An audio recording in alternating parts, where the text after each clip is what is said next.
A bunch of tight ends and Cooper Kupp to that side, leading the way for Gurley, who gets the handoff and hammers it in. Touchdown, Todd Gurley. Touchdown, LA. ESPN LA 710 on the Call Sports Center on Golic and Wingo. I'm Jason Fitz. The Rams finally got their stud running back going under the lights last night. Todd Gurley notched season highs in touches and scrimmage yards en route to a 17-7 win for the 6-4 Rams. Bears quarterback Mitch Trubisky was pulled in the fourth quarter after a hip injury worsened throughout the game. The Bears fall to 4-6. In the NBA, with Kobe Bryant sitting courtside, LeBron James and the Lakers beat Trae Young and the Hawks 122-101. LeBron finished with 33 points, 12 assists, marking his fifth straight game with at least 10 assists, tied for the longest streak in his career. And at 11-2, the Lakers own the best record in the NBA. Back to the NFL. Week 11 wraps up tonight. The Chiefs and the Chargers on Monday Night Football at 8:15 p.m. Eastern, live on ESPN from Estadio Azteca in Mexico City. Patrick Mahomes had 6 touchdown passes his last time out on a Monday Night Football game, and this time first place is on the line in the AFC West. The Chiefs remain in first with a win, while if the Chargers win, the Raiders take over first place. You're welcome, America. My God. Felt good to get that one out there, didn't it? I mean, I'm saying the Raiders in first place in the same sentence this late in November. God. Tommy just sold 500,000 brake pads. SportsCenter is brought to you by Pennzoil. Don't let winter boss around your car's engine. Use Pennzoil synthetic motor oil for natural gas, not crude oil. Gives you unbeatable engine protection. The proof is in the Pennzoil, based on Sequence 4A wear testing using SAE 5W30. I've been ready for 3 years. I've been denied for 3 years. We all know why. I came out here, showed it today in front of everybody. We have nothing to hide. I've talked to all 32 teams. I've reached out to them recently, and none of them have had any interest. So we're waiting for the 32 owners, the 32 teams, Roger Goodell, all of them to stop running. Stop running from the truth. Stop running from the people. He's been telling everyone he's in shape. Now everyone gets to see it. Well, that's what we wanted to do at the Falcons facility, and they said no. Ball's in their court. We're ready to go. Oh, there's a lot to get into. Oh, boy. Golic and Wingo with you, presented by Progressive Insurance. Progressive makes it easier to compare quotes and get a great rate with the Home Quote Explorer only at Progressive.com. So getting a quote from Progressive is easy. Nothing about this Colin Kaepernick story and this Colin Kaepernick situation is easy in any way, shape, or form. So to recap, in case you missed it, Colin Kaepernick did work out Saturday. Just not the way the NFL had envisioned and in front of far fewer teams, because of a million different things that got in the way that probably both sides should have figured out ahead of time before they even decided to dive into this pool, which we'll get into all of that. But here's the deal.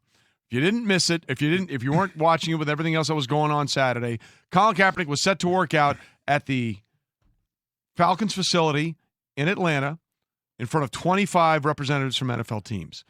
But hours before that was supposed to happen, Colin let the NFL know he wasn't going to do that, and instead he moved his workout to a different place an hour away from the Falcons facility in Georgia, and I think only 7 representatives showed up. And among the myriad of things that were problematic for Colin Kaepernick, one, the NFL wanted him to sign a waiver that he didn't want to sign. There was going to be no media availability or people filming the workout to see Colin Kaepernick work out. And as Charles Robinson accurately predicted, by the way, when he was on with Spain and Company from Yahoo Sports, this thing wasn't going to happen, the NFL workout. He was right. It didn't. It fell apart. Instead, Colin had his own workout in front of far fewer people that was available and was streamed live on YouTube so everybody could see. And nothing was accomplished on either side. Nothing was. I mean, before this and to after this, Colin Kaepernick, people that are on his side all think he did the right thing. And the Colin Kaepernick detractor said he blew any chance he had to play football. So ultimately, we're going to get to that question. Quickly, my take, but everybody's given a take. And I think for a lot of people who, if you can be unbiased on this, see both sides at fault here. 100 million percent. For the NFL, and I'm just talking about this situation because I can go all the way back, and as I said, for each team to not have the guts to bring him individually if you wanted to work him out, that was on the NFL. And then, oh, by the way, during the last 3 years, Colin Kaepernick, who was pretty tight with Nike, they shot a commercial for and everything. If he wanted to, he could have set up a workout on his own and saw if anybody wanted to show up for it. So both sides could have done that. So we move on from that, and we get to this. From the NFL side, this whole thing should have been buttoned up before they even made the announcement there was going to be a workout. Correct. Waivers signed, who was running it, who were going to be the receivers. All that minutia should have been done before anything ever came out. It wasn't. It turned into a fiasco. And then you get to the Colin Kaepernick side, and the bottom line of all this thing is there's no trust. There's no trust on either side of this, especially on Colin's side to the NFL. So he had, I guess that turns out, Mike, at the end of the day, to be after both sides at fault here and all this hoopla that went on. My question is, does Colin Kaepernick really want to play football? If he was so invested in saying, I've been working out for the last 3 years playing football, work out in front of 25 teams. Work out in front of 25 teams. You are going to be signed as a backup if you're signed at all, and I don't think you're going to be signed. You, unfortunately, as much as everybody's applauding you taking over the narrative, cost yourself. If your goal was to play football, in my opinion, you cost yourself by not performing in front of 25 teams, having them videotape it, but there was a lack of trust there, and he wanted to control the narrative. Congratulations. You control the narrative, and then you basically said the NFL was stop running scared afterward, and I don't think there is a team out there that is going to bring you in or sign you. That's my opinion on this, and if that was his goal, I think he hurt himself in trying to achieve that goal. Well, he did. So I look at this and objectively say, yeah, if we were talking about this and you removed all of the past history of what had happened and said, just in this situation, which one of these opportunities gives you the best chance to play football going forward? It's 1,000% working at that Falcons facility. Part of it is a no-brainer. That part of it is a no-brainer. The part that's difficult for me is the trust behind it. Like, we could say, yeah, he cost himself. Well, all of the things that led up to it. So there was dispute about the language in the waiver that they were going to have him sign. There was dispute about the presence of outside cameras from his group that wanted to film this workout, so the NFL wasn't the only people involved. Because as much as we all want to sit here and say, and what's the chorus been for us since we started talking about this, which is, this isn't about Colin Kaepernick's ability to play football. No, absolutely not.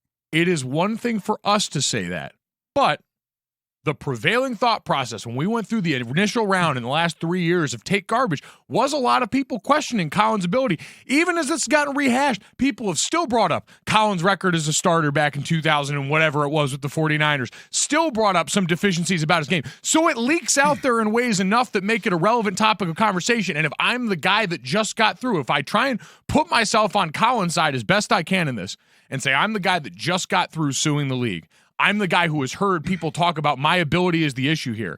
And now they want me to go through a workout where, again, because this was not a workout the way we normally see on Tuesdays, and it wasn't quite a pro day. I don't know what it is. Because in both scenarios, pro days we see filmed all the time, workouts we know are not filmed. This is somewhere in the middle, and that's partly by the NFL's own creation. So if I look at all of this and say, all right, I'm the guy who has had all these issues with the league, and now I'm going to trust them to not slander my ability when they're the only people with the footage and the only people with the access inside that. I can see, if I'm looking at this and trying to game this from his perspective as best I can say, yeah, I can see how that would make me very uncomfortable. I understand all of that, and I can understand his thought process behind it. But Mike Sr., to your point, if this was about him wanting to prove he could be a part of the NFL, he did the one thing that assured that probably won't happen. Because what is the one thing everyone has said? Most people, there have been some people who have been concerned about his game, but let's be clear, he's one of the top 64 quarterbacks available to play in the NFL. That's not a debate. You can have deficiencies in your game. Just look at some of the stiffs we've been throwing out there. But I'll get to a point about that in a second. Yeah. Go ahead. So let's take that out of it.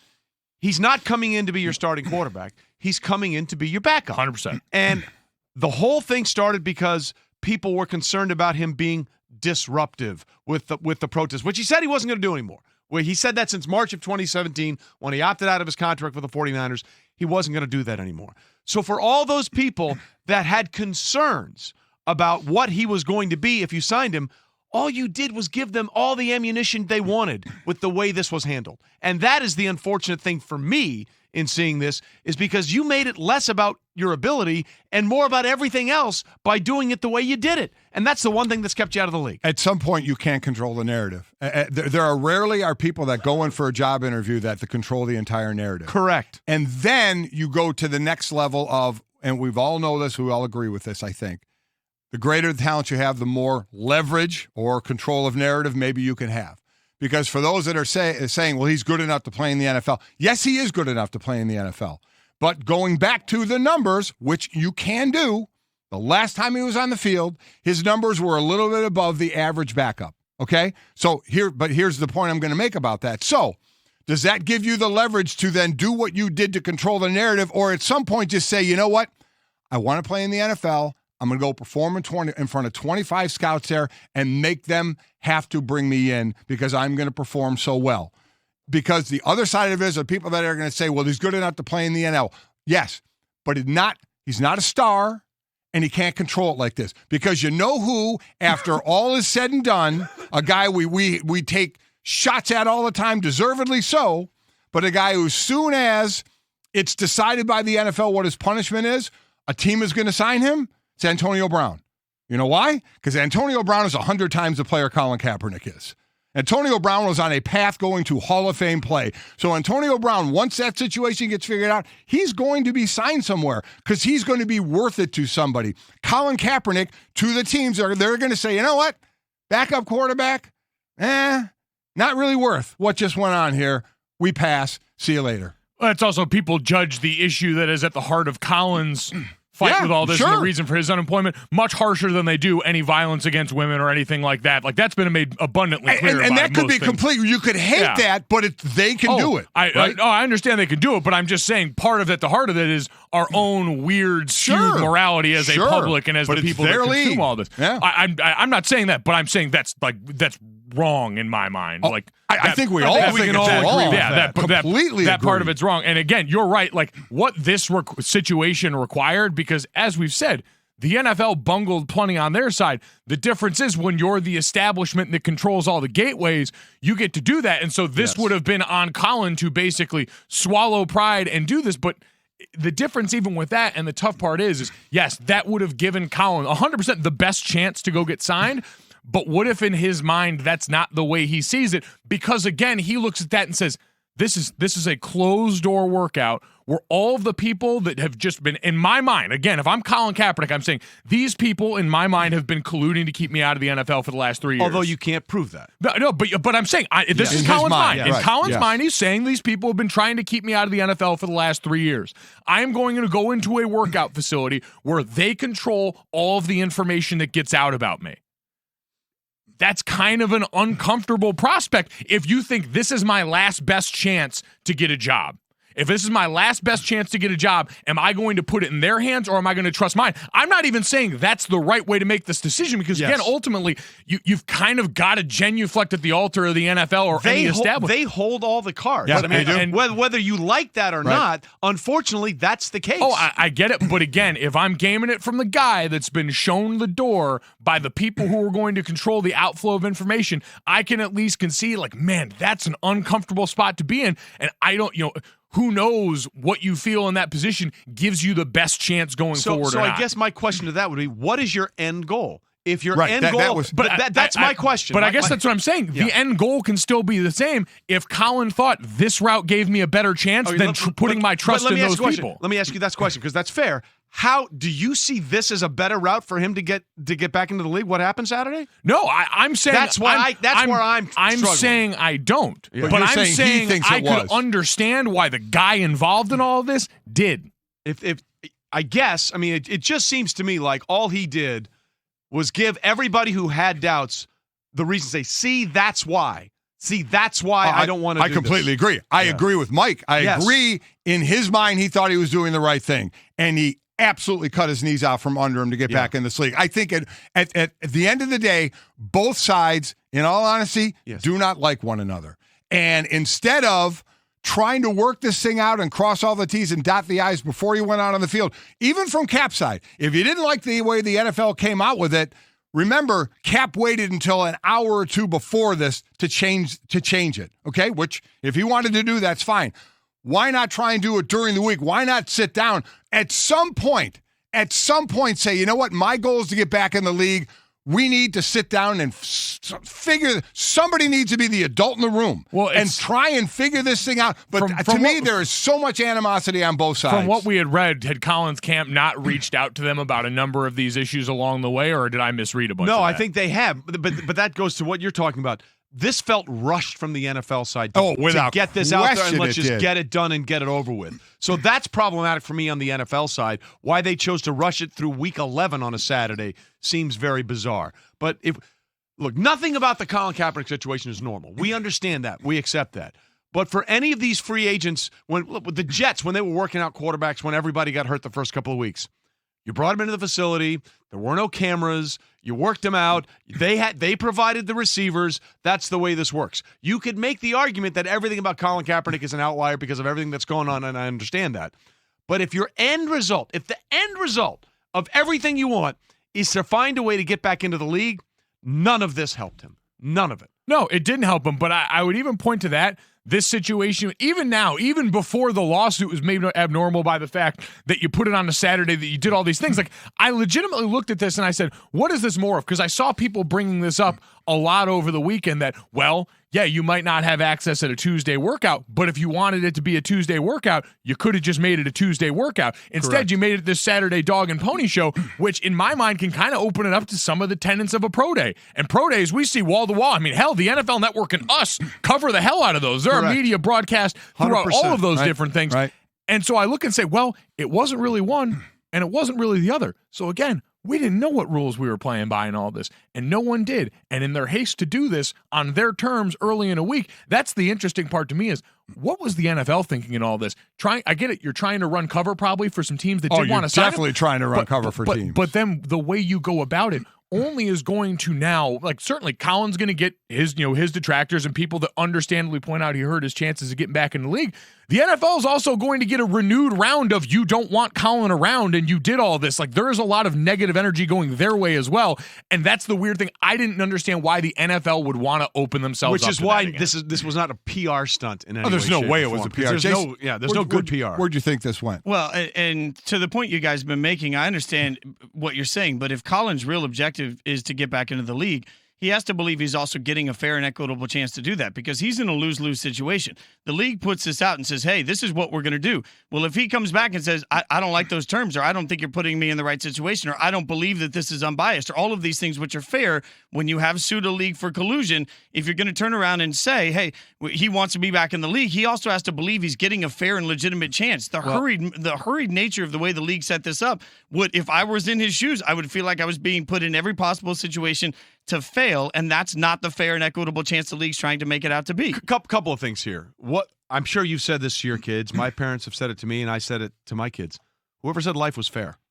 It's exactly whoever right. said life was and I fair. guess really quickly on the hurried part, I've said this all along. What if he got called last night by a team and said, hey, Tuesday, we need you in our facility? Is that not hurried? That is, but that's also, but that, to the point you've all been making, is fair business, normal business operations. The league made this a circus show when they did it the way they did it. I agree, but I guess my main point on this, if his entire goal was to get back in the NFL, then you got to have people around you as well as you to think, what's my best position? And to think not getting in front of 25 teams, and I know the thought process of, are they going to edit it and put out only the bad throws? There's that much distrust. At some point, you just got to say, you know what? 25 teams are here. I've been working out for 3 years. I'm going to go ball out in front of them and show them that I can still play. But if you believe that the league has been against you, they've colluded against you to the point that you've sued them and settled, if you believe that they're not giving you the stacked deck, and you know that in this situation, you're Colin Kaepernick, you have everything to lose. If this workout doesn't go well, if they present it in a way that makes it seem like it wasn't good, if you're Colin Kaepernick, you have everything to lose and only one thing to gain. The one thing to gain is to get back in the league. Don't you want to at least make sure, if you're Trey, you're right. Your parents can tell you life's not fair all the time, but if the people that are trying to employ you say, okay, here's your chance, and you think the deck's being stacked against you by a group of people that you've actually taken to court for stacking the deck against you, why would you not want some control of your own outcome? I mean, you can want all those things. You can want all the control you want. All the things you want, but they don't have to give it to you. You got to realize what you're going to get. They don't have to give it to you. We can want all of these things, but let's be clear. Let's be clear about one thing. The NFL is holding all the cards. The here. NFL They have controls all the everything. leverage. You know, they have all the leverage. Colin Kaepernick is going to be a memory to football. He's going to be. I hope he goes out and does great work. We all think he should be back in the league. Let's not be clear about what that. we do, he's going to be a memory because this chance didn't happen for him. So what is going to happen? Chris Mortensen, who has been connected with this league for as long as any of us have been alive here, talking about this on the Football Frenzy on what he thinks the outcome of all of this is going to be. I thought the league looked bad, and then I thought he looked even worse. I was very unimpressed with his workout.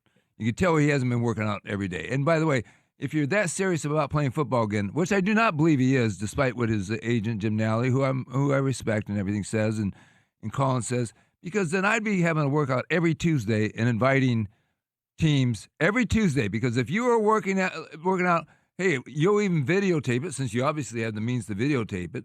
And I'm working out every Tuesday to show you how serious I am, since you feel awkward inviting me into your building to work on Tuesday. Yesterday, I could tell when he, just watching even before they started the workout, it was a joke. It was a joke to him. Didn't think he threw it that well. And it's been a long time since he's played. And then we then saw some of the reasons why people will certainly justify not signing him, which is simply he is going to be a distraction, period. And you don't know if he can even start.